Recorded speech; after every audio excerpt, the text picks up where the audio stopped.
You're traveling through the unknown, a journey beyond the corners of reality, where the shadows whisper and the chill runs deep. Welcome to the dimension where your deepest fears are given form. This is The Midnight Mystery. Welcome to The Midnight Mystery. This episode is called The Horrifying VHS Tapes I Found in a Forgotten Cabin. In each episode, we delve into the shadowed corners of our existence, bringing you tales of the eerie, the uncanny, and the downright terrifying. From the realms of the supernatural to the depths of the human psyche, no stone is left unturned, no dark secret left hidden. As the clock once again draws near midnight, prepare to embark on another adventure into the uncanny, the eerie, the horrifying, the midnight mystery. The trees were denser this year, or so it felt to me. As Jane, Mia, Zach, and I trudged along the familiar path leading deep into the forest, I couldn't help but marvel at how every year seemed to bring something new to our annual camping trip. Jane's laughter brought me out of my thoughts. "Remember last year when Zach tried to start a fire and singed his eyebrows off?" She giggled. I chuckled, remembering. "Oh, don't remind me. I think I laughed so hard I nearly passed out." Mia rolled her eyes. "Can we please not go over my cooking mishaps either? I've improved, I promise." Zach threw an arm around her, laughing. "Your improvements are why I brought extra snacks." As the banter continued, we eventually found a comfortable clearing and set up camp. Everything felt perfect. The gentle rustling of the trees, the soft chirping of the birds, and the warmth of camaraderie. We were in our own world, away from the stresses of everyday life. But by the time evening settled, the sky transformed from its bright blue hue to a tumultuous dark gray. Clouds rolled in swiftly, and the air turned cold. The first pitter-patter of raindrops soon became a torrential downpour. We scrambled to protect our gear. Mia, always the sensible one, yelled over the roar of the rain, "We need to find shelter! We can't stay out here!"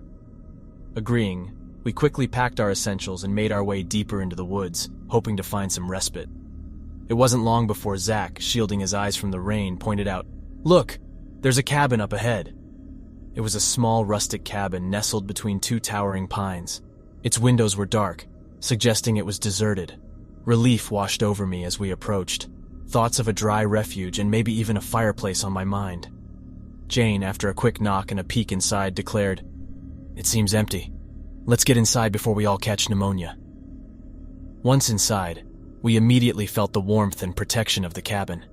The wood creaked beneath our feet, a silent testament to its age. We found ourselves in a cozy living room, with an old brick fireplace at its heart. Mia sighed in relief, shaking off her soaked jacket.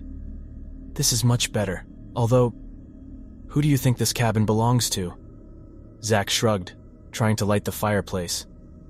"Probably some old hunter's refuge. Doesn't look like anyone's been here in years."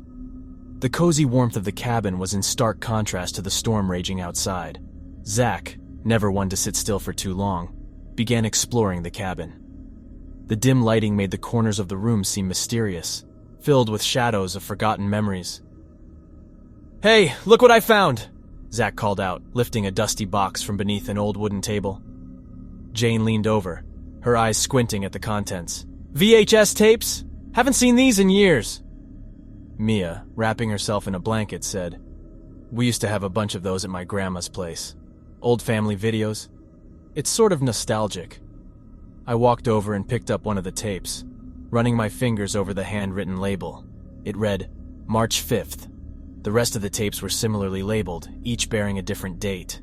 "Seems like someone documented their life here," I mused. Zach's face lit up as he pointed to the corner of the room. "There's a VHS player. Let's see what's on these tapes." There was a unanimous nod, more out of curiosity than any other reason.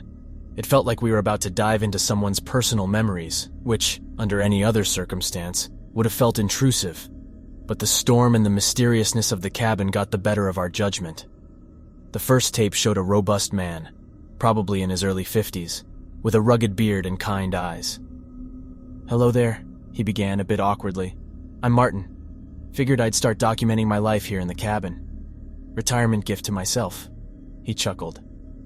The background showed the same cabin, a bit tidier and well lit. Mia whispered, "He seems friendly enough." As we progressed through the tapes, Martin began sharing stories of his youth, his time in the city, and the solace he sought in nature. However, the initial cheerfulness slowly began to wane. By the fifth tape, there was a noticeable change in him. His face looked more drawn, his eyes darting nervously. I don't feel alone here, he whispered in one tape. I hear whispers. I see shadows. Sometimes I think I'm just losing my mind. It's the isolation, probably. Zach raised an eyebrow. Think he was just feeling lonely out here? Jane shook her head, clearly uneasy. It's more than that. Watch. Martin, in the subsequent tapes, grew increasingly agitated. He'd pan the camera to corners of the cabin, where fleeting shadows danced just at the edge of the frame. In one particularly chilling tape, Martin was seated, visibly trembling. She's here, he breathed. Always watching, whispering. She doesn't want me to leave. Mia clutched her blanket tighter. Who is she? Why did he stay? Jane's fingers played nervously with a strand of her hair. Maybe he couldn't leave. Zach, trying to lighten the mood, said, Could be just tricks of the light, or maybe he was into some amateur filmmaking trying to create a horror series. But the atmosphere in the cabin had shifted. There was a palpable tension. The storm outside mirrored our inner turmoil. I, for one, couldn't shake off the unease. Maybe we should stop watching. This feels wrong, I suggested. Mia nodded. I agree with Eric. These are his personal experiences. We're intruding. But Jane, her eyes fixed on the TV, whispered, One more tape. The next tape started with Martin's voice, shaky and filled with terror. If you're watching this, please leave this place. Leora, she wants an audience. She feeds off attention. I can't leave, but maybe you still can. A chill ran down my spine. Zach quickly ejected the tape. That's enough of that, he murmured. Mia was on the verge of tears. We need to leave, first thing in the morning. The first tape was almost comforting in its innocence. There was Martin, his face beaming with joy and excitement. I finally did it, he exclaimed. Retirement at last. No more hustle and bustle of the city, just me in the serenity of this beautiful cabin. He panned the camera around, showing the very room we were in, sunlight streaming through the windows. Jane, leaning forward in interest, commented, He seems so happy. It's hard to believe things took a darker turn. Mia nodded in agreement. People often underestimate the weight of solitude. It can be a double-edged sword. As we continued through the tapes, it became apparent that Mia's statement held more truth than we'd imagined. On one tape, Martin, looking a bit disheveled, stared at the camera, bewildered. Things have been odd. My coffee mug moved across the table on its own yesterday, and my keys, I found them outside when I'd left them on the kitchen counter. Zach laughed, trying to ease the tension. Maybe he was just forgetful. Happens to the best of us. But the subsequent tapes painted a more sinister picture. Martin's voice grew shaky. Every night, I hear whispers. Soft, like a breeze, but undeniable. It's as if the walls are speaking. Mia wrapped her arms around herself, visibly chilled. I've read about places where residual energies from the past still linger. Maybe that's the case here. The next tape brought an unexpected coldness to the room. Martin, with bags under his eyes and a 5 o'clock shadow, held the camera up, focusing on a dim corner. For a split second, an elusive shadow flitted across the screen, formless, yet deliberate. I gulped, my voice barely above a whisper. Did you all see that? Jane's face had lost its color. It looked intentional, not just a random shadow. Martin's distress was palpable in the subsequent tapes. She's always watching, he uttered, his voice almost a whimper. I feel her eyes on me, especially during the night. Zach, despite his earlier jests, now looked concerned. Who is she? And why didn't he just leave? Mia responded, her voice soft. Maybe he couldn't. Maybe whatever's here wouldn't let him. The room was thick with tension. Martin's slow descent from a jubilant retiree to a tormented soul was unfolding before us. It was a haunting transformation, and with each tape, we felt increasingly trapped within the confines of his narrative. The final tape we watched for the night showed Martin, tears streaking his face. I'm trapped, he sobbed. She won't let me go. The whirring of the VHS player and the crackle of the storm outside made the room feel electrified, every hair on the back of my neck standing on end. As we played the next tape, I could feel a weight settling on us, as if the air itself was thickening. Martin, now looking deeply exhausted, began in a hushed voice.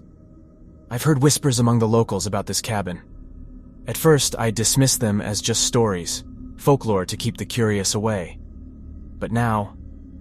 He trailed off, taking a deep breath. "This cabin was built on sacred ground, a burial site for ancient spirits." Jane's eyes widened. "Burial ground? That's never good. Haven't you guys ever seen those horror movies?" Zach, his attempt at a humorous tone failing, replied, "Yeah, they never build condos or malls on them, always cabins or houses." Mia shushed them both. "Listen," Martin continued, his face pallid. "The dominant spirit is named Leora. She's wrathful. She despises intruders, those who dare to reside in this cabin. The more attention you give her, the more power she gains." I felt a shiver, remembering Martin's earlier tape, where he said she wanted an audience. "That's why he said she wants attention. We're feeding her by watching these tapes," I whispered. Jane looked around, uneasy. "Maybe we should stop. We're giving her what she wants." But, against our better judgment, the need to understand Martin's fate kept us tethered. We played the penultimate tape. Martin's appearance was almost unrecognizable. He looked gaunt, with wild eyes, his voice a cacophony of despair and hysteria. "She's inside my mind. Leora doesn't want me to leave. I can hear her, feel her. Every corner I turn, every whisper of the wind, she's there." Mia held back tears. "It's heartbreaking. He was trapped, mentally and physically." Zach, rubbing his temples, murmured, "This is getting too real. We should have stayed in our tents." Suddenly, a cold draft swept through the room, extinguishing the candles we'd lit earlier.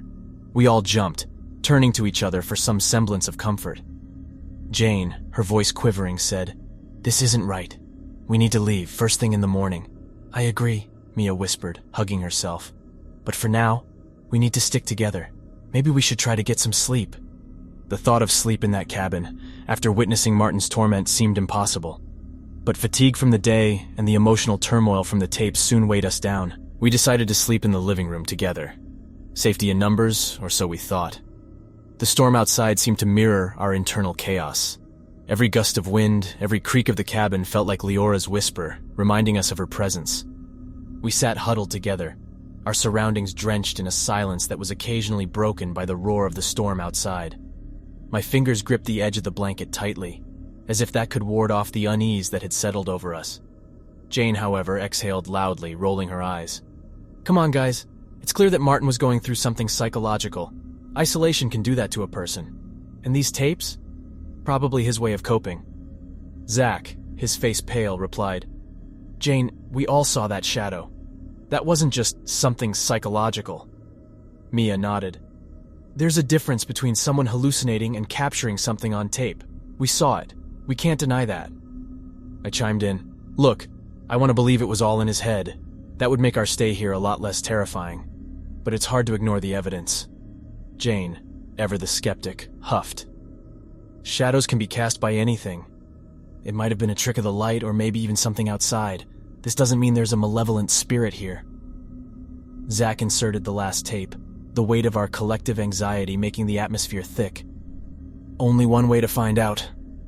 The screen flickered to life, and a stillness seemed to blanket the room. The familiar backdrop of the cabin was there, but this time, a shadowy figure stood close to Martin. The figure was almost formless, but radiated a distinct malevolence. Its whispers were incoherent but incessant, like a constant hum. Martin's face was the image of sheer despair. Tears streamed down his face as he gazed directly into the camera. His voice, though shaky, held an urgent warning. "She wants an audience! If you're watching this, she has one now." The tape abruptly ended, leaving us in stunned silence. My heart raced, every sound amplified. The whisper of the wind, the creaking of the cabin. It all seemed to echo Martin's last words. Jane's skepticism seemed to falter for a moment. "Okay, that was unsettling, but it still doesn't confirm anything supernatural." Mia shot back, "Jane, how much more evidence do you need? We're in danger here." Zach, trying to bring some calm, intervened. "Arguing won't help. We need a plan. We stick together until dawn and leave first thing." I nodded, appreciating Zach's pragmatic approach. "He's right. For now, we need to stay vigilant and wait for the morning. and no more tapes. The storm outside seemed to synchronize with the chaos within the cabin. A tremendous gust of wind suddenly howled, and one by one the cabin doors and windows slammed shut with such force that it left our ears ringing. Zach jumped up, attempting to open the nearest window, but it wouldn't budge. "It's like they're sealed shut!" A cold chill enveloped the room, causing Mia to pull her jacket tighter around her. "This isn't just the storm," she murmured, her eyes darting around fearfully. The dim candlelight flickered as whispered voices filled the room, soft yet urgent. They seemed to come from every direction, from the walls, the floor, the very air we breathed. It was the same phenomenon Martin had described, and being trapped within it was far more terrifying than simply watching it on tape. Jane, who had been our voice of skepticism, was now eerily quiet. She sat staring blankly at the floor, her usual defiant spark absent. Mia, trying to push through her fear, said, "We need to do something. We can't just sit here and become the next Martin.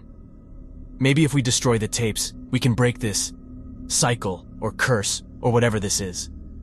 I nodded in agreement. "It's worth a try. Those tapes are the link." Zach began gathering the tapes, his movements frantic. "Let's burn them. We have to do something." But as he moved toward the fireplace, a chilling, ancient-sounding lullaby began to fill the room. My blood ran cold as I realized the source. It was Jane, her voice both distant and eerily melodic. "Mia," I whispered, pointing towards Jane. "That's the same lullaby Martin mentioned in his tapes." Mia's eyes widened. "Jane? Can you hear me?" But Jane was far away, lost in the haunting tune. Zach, attempting to maintain composure, lit the fireplace. "We need to burn these now!" I held Jane's shoulders, trying to rouse her from her trance. "Jane, snap out of it!" But as the tapes caught fire, Jane's singing grew louder, drowning out the crackling flames. The whispered voices increased in volume, as if protesting the destruction of the tapes. And then, as suddenly as it began, everything stopped. The whispers, Jane's singing, even the storm outside. Silence reigned. Jane blinked, looking around, confusion evident on her face. What happened? Why are we all looking at me?" The warm glow of the fireplace, our singular source of comfort in the eerie cabin, beckoned me. As dread gripped us, I grabbed the tapes, desperately hoping to sever our connection to the horrifying events they contained. "Enough is enough!" I shouted, hurling them into the flames. But instead of the anticipated incandescence consuming the tapes, the exact opposite occurred. The fire abruptly died out, leaving us submerged in an oppressive, almost tangible darkness. Time seemed to stretch infinitely in that void. My heart raced, every thud echoing the silent questions. What now? Where's Jane? A sudden hum of electricity broke the stillness as the power surged back. The room was bathed in a harsh, unnatural glow emanating from the TV. To our horror, the tapes lay untouched on the table, mocking our futile attempt to destroy them. Zach whispered, his voice hoarse, "How is that even possible?" Mia, her eyes darting around the room, gasped, "Where's Jane?" Before anyone could answer, the VHS player, acting on its own volition, started playing a new tape. The scene unfolding before us was all too familiar, yet infinitely more haunting. There was Jane, her normally fiery spirit crushed, her face mirroring the same harrowing despair we had seen on Martin. Tears streamed down her face as she whispered, "Leora always needs someone to stay, and someone to watch." Mia sobbed, collapsing onto the couch. "No, not Jane. This can't be real." Zach, frantically searching the cabin, yelled, "Jane, where are you? This isn't funny." But a growing realization began to settle within me. "She's gone, Zach. We need to get out of here now." Together, we scoured every nook and cranny of the cabin, hoping against hope that Jane might appear, laughing, telling us it was all a cruel joke. But the cabin, with its now sinister aura, held no trace of her. As the storm outside began to wane, its fury dissipating, we made our way to the nearest police station. Through choked sobs and disbelieving stares from officers, we recounted the night's events. Despite extensive searches and investigations, the police never found Jane. The cabin, with its dark history, was boarded up, a silent sentinel guarding its secrets. Days turned into weeks, and weeks into months. The four of us were never the same after that night. We lost not only Jane, but also a part of ourselves, a carefree spirit replaced by a haunting memory.